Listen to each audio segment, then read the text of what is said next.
Have you ever wondered how football originated? The answer might surprise you.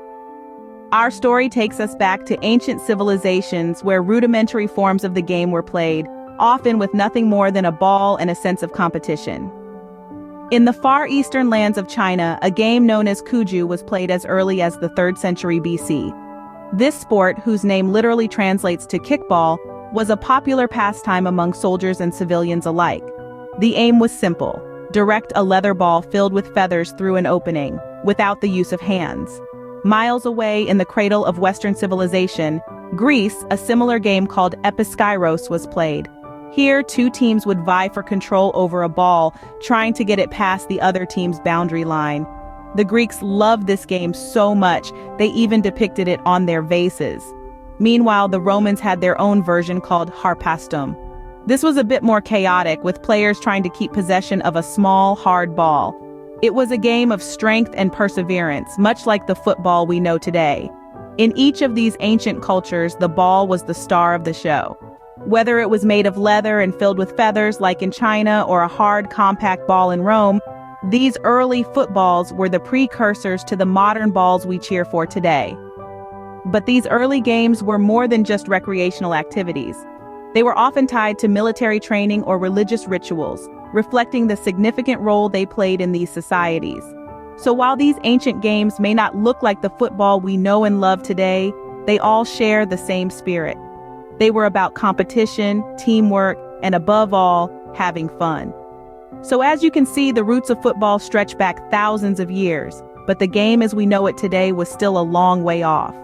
Fast forward to medieval England, where the seeds of modern football were sown. Imagine the narrow cobblestone streets filled with enthusiastic townsfolk, cheering and jeering as a leather ball gets kicked, tossed, and carried from one end of the town to the other. This was the early, chaotic version of football, more akin to a town-wide brawl than the structured sport we know today. Matches were often spontaneous, springing up on feast days and holidays, and they were anything but orderly. There were no defined teams or clear-cut rules. Instead, the objective was simple: get the ball to a predetermined location by any means necessary. This often meant that rival towns would face off, each trying to carry the ball to their respective ends, resulting in games that could stretch across miles and last for hours, even days. This freewheeling form of football was not without its dangers. In fact, it was downright violent at times, with injuries and even fatalities not uncommon. The game's disruptive nature led to it being banned repeatedly over the centuries.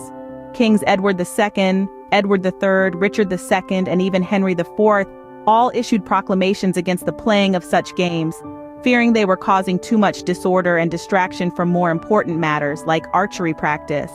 But football, even in its primitive form, had already taken root in the hearts of the people. They defied bans, paid fines, and took risks just to play their beloved game. They played in streets, open fields, and frozen rivers. They played with balls made of inflated animal bladders, leather patches, and even human skulls. In 1863, in England, football took a significant step towards becoming the sport we know today. A momentous year indeed, as it saw the birth of the Football Association, a cornerstone in the world of football. This pivotal organization was brought to life in a tavern, the Freemasons' Tavern in London to be precise. A place where ale flowed and ideas bloomed. It was here that representatives from various football clubs gathered to create a unifying set of rules for the game. Before this, football was somewhat of a wild sport, each club adhering to its own unique set of rules. Imagine the confusion in the field when two teams, each accustomed to their rules, clashed in a match. The need for a standardized set of rules was apparent, and that's exactly what the Football Association, or the FA as it's fondly known, set out to do. The FA didn't just establish rules, it introduced a crucial element to the game: the referee. Before this, players would often resolve disputes among themselves, which, as you can imagine, often led to chaos. The referee, a neutral party, was now there to enforce the rules, ensuring fair play and order on the field. These first rules, known as the laws of the game, were not as comprehensive as the ones we have today, but they laid the groundwork for the modern game. They addressed key aspects such as the size of the pitch, the number of players, the duration of the match, and even the size and weight of the ball. These rules, though they have evolved and been refined over the years, continue to be the backbone of the game. They have been adopted and adapted by football associations worldwide, helping to transform football into a global sport. With the establishment of the FA, football was now a sport with rules, paving the way for professionalization. The birth of the Football Association was indeed a turning point, a milestone in the journey of football from a chaotic pastime to the beloved, organized sport it is today. From local matches to a global phenomenon, football's journey has been nothing short of spectacular. As the sport gained popularity in the United Kingdom, the formation of local clubs and leagues marked a key turning point in its history. This was the beginning of the professionalization of football. In the late 19th century, football clubs multiplied across the United Kingdom. From the smoky industrial towns in the north to the bustling cities in the south, football was everywhere. The clubs became the heart of their communities, bringing together people from all walks of life, united by their shared passion for the game. But football didn't stop at the shores of the British Isles. The game began to spread across the world, carried by British expatriates, soldiers, and merchants. They introduced the sport to different corners of the globe, from the sunny beaches of Brazil to the icy plains of Russia. As football traveled, it adapted and evolved, taking on the unique styles and traditions of each new host country. In Brazil, the game became samba football, characterized by flair, creativity, and a joyous expression of the beautiful game. In Italy, catenaccio, or doorbolt football emerged, a style defined by strong defensive play and tactical discipline. In Argentina, the game developed a distinct criollo style, a mix of European influences and local improvisation. And in Spain, tiki-taka was born, a style of play characterized by short passing, movement, and maintaining possession. Beyond Europe and South America, football found a home in Africa, Asia, and North America. Each continent, each country, each community added its unique touch to the game, making it a true global sport. But football's global expansion was not just about different styles of play, it was about spreading values of teamwork, respect, and fair play. It was about creating a global community, where people from different cultures, backgrounds, and languages could come together to celebrate their love for the game. And let's not forget about the World Cup, the ultimate celebration of football's global reach. Every 4 years, teams from around the world compete for the coveted trophy, showcasing their skills and national pride on the global stage. From the first World Cup in Uruguay in 1930, with only 13 teams, to the latest edition with a whopping 32 nations, the tournament has grown to become the most watched sporting event in the world. It's a testament to football's universal appeal and its power to unite people across borders. As football spread across the globe, it became more than just a game. It became a part of our culture and identity. It's a story of passion and dreams, of local heroes and global stars, of unforgettable moments that have brought joy and despair to millions. And the journey continues as football keeps evolving, capturing hearts and minds, one goal at a time. Football's history is filled with memorable moments and intriguing facts. Let's kick things off with a fun fact. Did you know the first footballs used weren't round? They were made from inflated pig bladders, giving them an oval shape.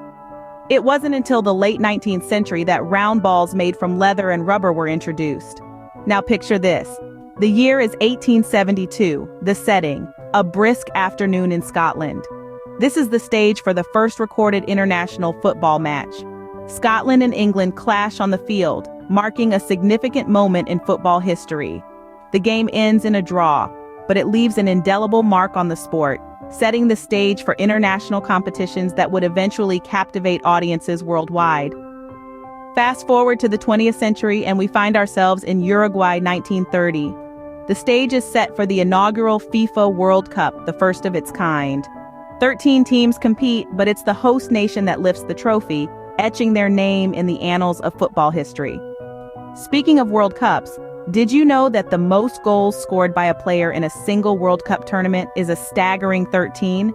This record was set by Just Fontaine of France in 1958 and remains unbeaten to this day. And then there's the curious case of the most drawn World Cup match in history. It happened in 1966 when the match between Uruguay and Israel ended in a 0-0 stalemate. The match was so uneventful that it was dubbed by some as the most boring match ever. Moving on to a more recent curiosity, we have the fastest goal in football history.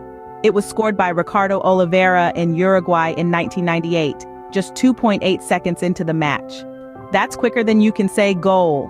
And finally, we can't forget the infamous Hand of God goal scored by Diego Maradona during the 1986 World Cup. Maradona managed to punch the ball into the net without the referee noticing, leading his team to victory and creating one of the most controversial moments in football history. From the unusual beginnings with pig bladder balls to record-breaking feats and infamous goals, the world of football is filled with historical moments and curiosities that make the sport what it is today. These moments and facts add to the rich tapestry of football's fascinating history. Football is more than just a sport. It's a unifying force that transcends borders, cultures, and social classes. This statement captures the essence of football's cultural and social impact. Let's take a journey through time and explore how this beautiful game has influenced societies across the globe. From the crowded streets of Buenos Aires to the sprawling green fields of England, football is woven into the fabric of life. It's not just about the 90 minutes on the pitch. It's about the shared experiences, the community spirit, and the sense of belonging it fosters. Football has played a powerful role in shaping cultural identities. It's a reflection of societal values and traditions, serving as a mirror to the world we live in. In many countries, football is deeply ingrained in the national psyche. It's a form of expression, a way of life, a tool for social change. It can be seen in the passionate chants echoing through stadiums, the vibrant murals adorning city walls, and the lively discussions in local cafes. The sport also promotes a sense of community, bridging the gap between diverse groups of people. It's a common thread that brings together individuals from all walks of life. Whether you're a banker in Tokyo or a farmer in rural Africa, the love for football unites us all. It's a language that everyone speaks, a universal passion that resonates with millions around the world. Football has been instrumental in breaking down social barriers, fostering inclusivity, and promoting equality. It's a platform where heroes are born, dreams are realized, and legends are made. From the grassroots level to the professional leagues, football provides opportunities for people to rise above their circumstances and achieve greatness. Moreover, football has the power to inspire, uplift, and bring joy. It's a beacon of hope in challenging times, a source of pride for communities, and a celebration of human spirit. Football's influence is undeniable. It's a global language that speaks to millions. This sport has left an indelible mark on our world, shaping cultures, building communities, and touching lives in countless ways. From its humble beginnings to its global prominence, the journey of football is a testament to its enduring appeal and its profound impact on society. So there you have it, the fascinating journey of football from ancient times to the present day. We've traced our steps from the early games in ancient civilizations like China, Greece, and Rome, through the chaotic matches in medieval England, and on to the formation of the Football Association. We've seen how football has professionalized and expanded across the globe, adopting different styles and traditions in each country. We also delved into historical moments and curiosities, adding a dash of intrigue to our tale. And let's not forget the immense cultural and social impact of this sport, uniting people from various backgrounds around a shared love for the game. We hope you've enjoyed this trip through time as much as we have. If you'd like more content like this, don't forget to hit the subscribe button. Share this video with your fellow football enthusiasts and leave your thoughts in the comments below. Thanks for joining us on this journey through the history of football. Until next time, keep the passion alive.